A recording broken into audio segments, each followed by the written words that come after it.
महान गणितज्ञ श्रीनिवास रामानुजन का छोटा सा जीवन शीत की कुहेलिका में डूबे किसी दिव्य सरोवर सा है जो क्षण क्षण अपना रूप खोलता है।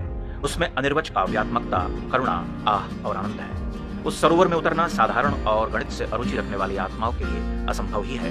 उसकी दिव्यता को छू भर लेना ही हमारे लिए परमात्मा कृत्य को पाने जैसा है।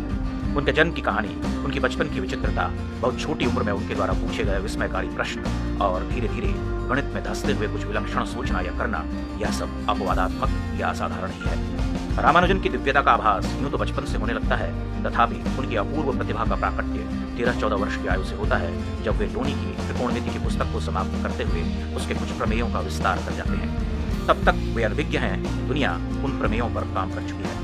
उस समय तक तो रामानुजन किसी अनजान गिरिगेह के शून्य में बैठे थे, जहां से कुछ प्रकाशित होना या विश्व में गणित पर होने वाले कार्यों को जानना असंभव था। रामानुजन की एकाधिक चिट्ठियां किसी भी साधारण मनुष्य को विकल कर सकती हैं। जब वे मद्रास में रामास्वामी अय्यर से अरज करते हैं या कैम्ब्रिज के प्रख्यात गणितज्ञ G.H. हार्डी को अपने प्रमेय भेजते हुए किसी दैवीय विश्वास से भरे हुए दिखते हैं, हार्डी को एक पत्र में तो वे यहाँ तक कहते हैं कि उन्हें अपने मस्तिष्क या बुद्धि को बचाए रखने के लिए फिलहाल भोजन की आवश्यकता है, क्योंकि वह अधभुखमरी की हालत में जी रहे हैं। उनके द्वारा भेजे गए प्रमेयों पर हार्डी की मुहर उन्हें मद्रास यूनिवर्सिटी या सरकार द्वारा छात्रवृत्ति दिलाने में सहायक होगी।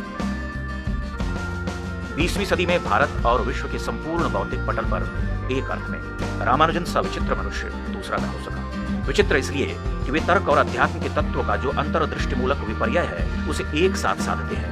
एक ओर उनकी विलक्षण मति है जो प्रतिपल कुछ नवीन और प्राप्त तेज से सामने वाले को चकित करती है, दूसरी तरफ उनका अध्यात्म है जो उनकी मेधा को ऊर्जस्विता प्रदान करता है, बल्कि वह मेधा उसी आध्यात्मिक आभा अंतः प्रज्ञा से मंडित है। उन्होंने अपने कई प्रमेयों पर बात करते हुए कहा था कि यह देवी नामगिरी ने स्वप्न में आकर बतला दिया। यह बात भी दीगर है कि रामानुजन कई बार अर्धरात्रि में नींद से उठकर गणित के प्रमेय लिखने लगते थे। गणित जैसे गूढ़ विषय पर आधुनिक विश्व में ऐसा कोई दूसरा धुरंधर नहीं दिखता जो अपने प्रमेयों को कुलदेवी का प्रसाद कहता रहा हो। जर्मनी के रीमान एक और महान गणितज्ञ थे जो आध्यात्मिक प्रभा से दीप्त थे। रामानुजन कहा करते थे कि यदि कोई गणितीय समीकरण या सूत्र किसी भगवत विचार से मुझे नहीं भर देता तो वह मेरे लिए निरर्थक है। रामानुजन और उनकी माता का जीवन विस्मयकारी आध्यात्मिक चिंतन से अंतर्गुम्फित है।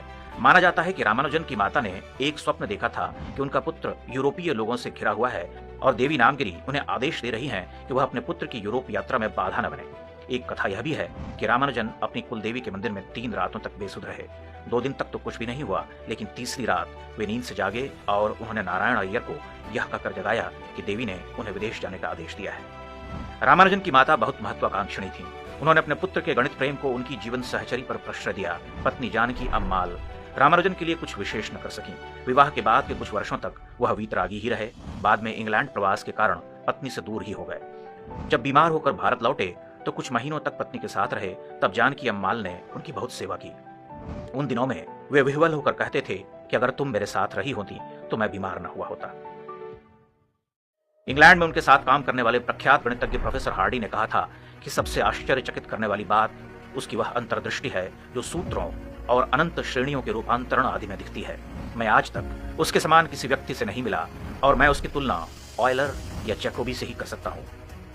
महान गणितज्ञ लिटिलवुड ने भी उन्हें जैकोबी माना था। प्रोफेसर हार्डी ने अन्यत्र लिखा है कि उसके ज्ञान की कमी भी उतनी ही विस्मय कर देने वाली थी जितनी कि उसके विचारों की गहनता। वह एक ऐसा व्यक्ति था जो उस स्तर के मॉड्यूलर समीकरण पर कार्य कर सकता था या कॉम्प्लेक्स गुणा कर सकता था जिसके बारे में किसी ने सुना तक न हो। निरंतर लंगड़ी भिन्न पर उसका इतना अधिकार था जितना विश्व में कदाचित किसी भी गणितज्ञ को नहीं था। उसने स्वयं जीटा फंक्शन के समीकरण का पता लगा लिया था। उसने कभी डबल पीरियाडिक फंक्शन या कॉची थ्योरम का नाम भी नहीं सुना था, परंतु एनालिटिकल नंबर थ्योरी की विशाल राशियों से वह खेलता रहता था। प्रोफेसर हार्डी ने अन्यत्र कहा था कि उन्हें खुद को महान गणितज्ञ लिटिलवुड और रामानुजन को आंकना हो तो वे खुद को 100 में 25, लिटिलवुड को 35 और रामानुजन को 100 में 100 अंक देंगे। महान दार्शनिक बर्ट्रैंड रसेल हंसकर मजाक करते थे कि हार्डी और लिटिलवुड को लगता है कि उन्होंने 25 पाउंड के खर्च में भारत से किसी नए न्यूटन को खोज लिया है। भारत लौट आने के बाद अपनी असाध्य रुग्णता के दिनों में उन्होंने अपने जीवन का सबसे महत्वपूर्ण कार्य किया। उन्होंने हार्डी को लिखे अपने पत्र में मॉक थीटा फंक्शन का जिक्र किया है। अमेरिकी गणितज्ञ प्रोफेसर जॉर्ज एंड्रूज रामानुजन के कार्यों पर शोध करने वाले अधिकारी गणितज्ञ माने जाते हैं। उन्होंने रामानुजन के सूत्र पर विचार करते हुए 50 वर्ष के बाद लिखा था, इनको समझना किसी अच्छे गणितज्ञ तक के लिए कठिन है। एक वर्ग के 5 सूत्रों में से पहला मैंने 15 मिनट में सिद्ध कर लिया था। परंतु दूसरे को सिद्ध करने में 1 घंटा लगा, चौथा दूसरे से निकल आया और तीसरे तथा पांचवें को सिद्ध करने में मुझे 3 महीने लगे। आज दुनिया के सभी महान गणितज्ञ इस बात से सहमत हैं कि आधुनिक विश्व की नैसर्गिक प्रतिभाओं में रामानुजन की तुलना संभवतः किसी और से हो ही नहीं सकती, जैकोबी और ऑयलर को छोड़कर। रामानुजन का पूरा जीवन ही इस बात का शाश्वत प्रमाण है कि अध्यात्म से सिंचित भारतीय मेधा और चिंतन परंपरा साक्षात ईश्वरीय संकेतों से चालित होती है। सिर्फ 32 वर्ष की आयु में उनकी मृत्यु हो गई, लेकिन जब वे विदा हुए तो पश्चिम का रंग भेदी दर्प ध्वस्त हो चुका था। रामानुजन पहले भारतीय थे जिन्होंने यह सिद्ध कर दिया था कि प्रतिभा रंग की मोहताज नहीं होती। एक साधारण कद काठी के काले मद्रासी ब्राह्मण ने बिना किसी विदेशी शिक्षा या पारंपरिक पठन पाठन के पश्चिमी गोरी चमड़ी के श्रेष्ठता बोध को तोड़ डाला था। उनकी मृत्यु के बाद रामचंद्र राव ने लिखा था, उसका नाम भारत को यश देता है और उसका जीवन वृत्त प्रचलित विदेशी शिक्षा प्रणाली की कटु निंदा का द्योतक है। उसका नाम उस व्यक्ति के लिए ऐसा स्तंभ है जो भारतीय अतीत के बौद्धिक सामर्थ्य से अनभिज्ञ है।